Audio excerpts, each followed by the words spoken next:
Hello and welcome to Frontrunner Motorsport. And I just watched the Miami E-Prix. It was a complete shambles.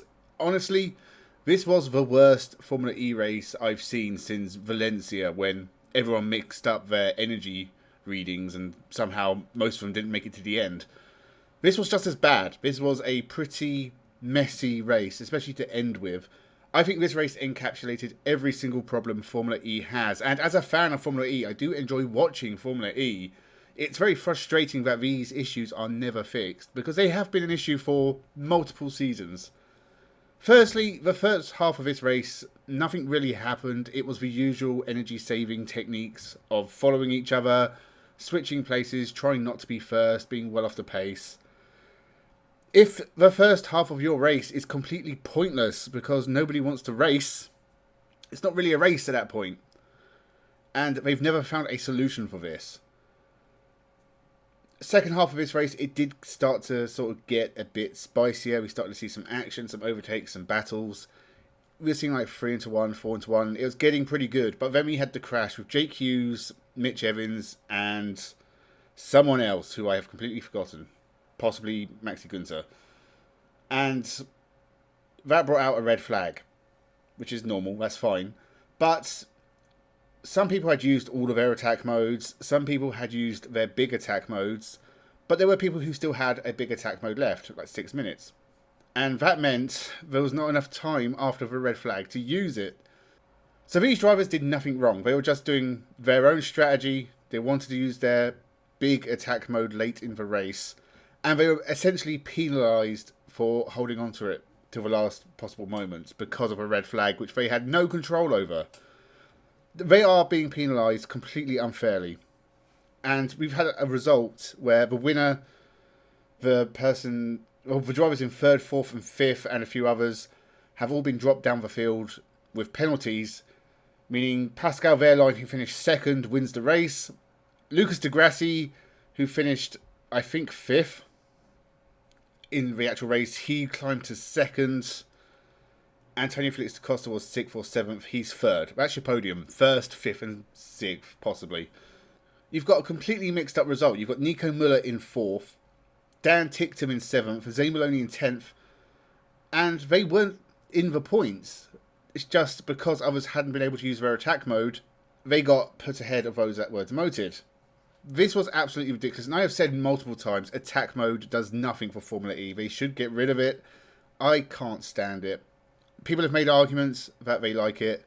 It has improved this year with the 4-wheel drive, but I would argue I would prefer the cars just be 4-wheel drive and really fast all the time, and maybe the race is a bit shorter, because if we're only going to have like half a race where we're not energy saving anyway, I honestly don't see the point of not just having shorter races with more power and hopefully more excitement.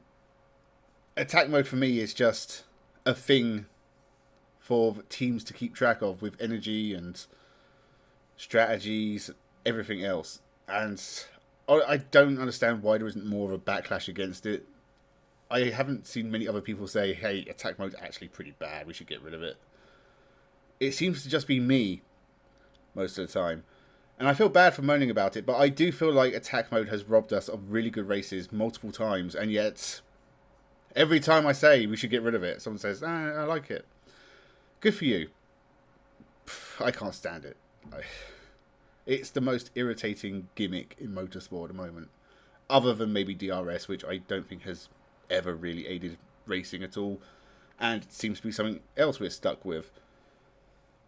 The race itself was not particularly noteworthy.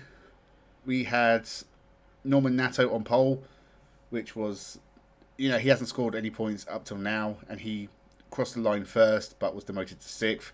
But he got pole position, he got his first points. It's not a terrible result for Norman Nato. Porsche were the big winners here. 1st and 3rd, they're both, Pascal Wehrlein and Antonio Felix da Costa are both within the championship fight. They're not that far behind Oliver Rowland, who didn't score here. And Taylor Barnard, Maximilian Gunter and Jake Hughes, 4th, 5th and 6th for the championship, also didn't score. As for drivers you'd expect to be up there, but are not having a good season, Mitch Evans won the first race in Sao Paulo, hasn't been in the points since. Nick Cassidy has only scored points in the second race at Jeddah, and he didn't score points here again. Jaguar, since they released that advert, they have been just awful. It's honestly cursed them. Envision, also doing really badly. Robin Frein scored his first points of the year here, but Sebastian Buemi's only scored in one race, so it's not going great for them. Meanwhile, Dan Ticktum in Vaquero has scored in 3 of the 5 races. So the grids, the fields, the races, they're getting mixed up and we're getting interesting results, but I just don't like seeing it settled with penalties. And this was just an abysmal race. David Beckman is the only person in the championship not to score any points, and I do hope he does that soon. Everyone else, honestly, it's still hard to look past Porsche right now to be champions. Antonio Felix da Costa's got 3 podiums in this year.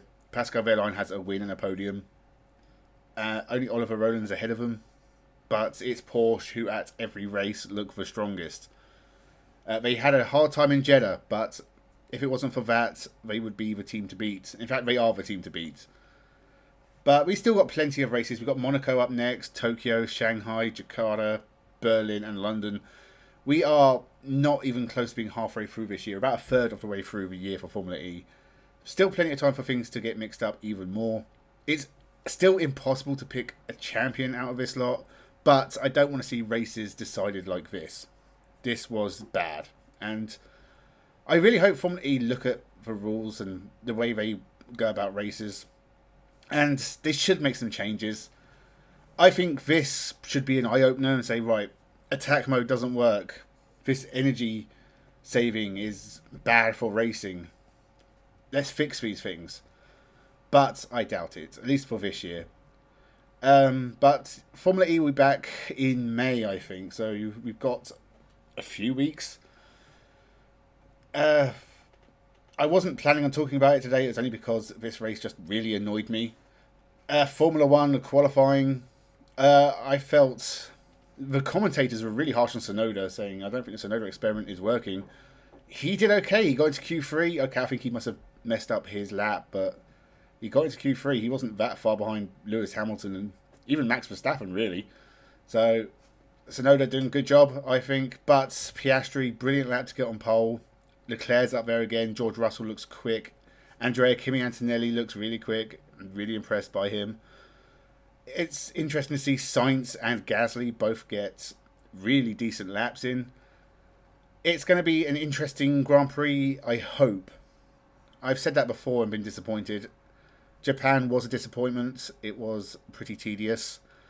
I'm not a big fan of Bahrain as a circuit, but I am hopeful this will be an interesting Grand Prix. And the grid is mixed up, so hopefully we get something out of this. I'll be back tomorrow to cover the Formula 1 race, and I'll have a few videos after that in the coming weeks. So make sure you subscribe to the channel for more motorsport content. Thank you very much for watching this rambling, nonsensical rant about attack mode, and come back again one day. Have a good one.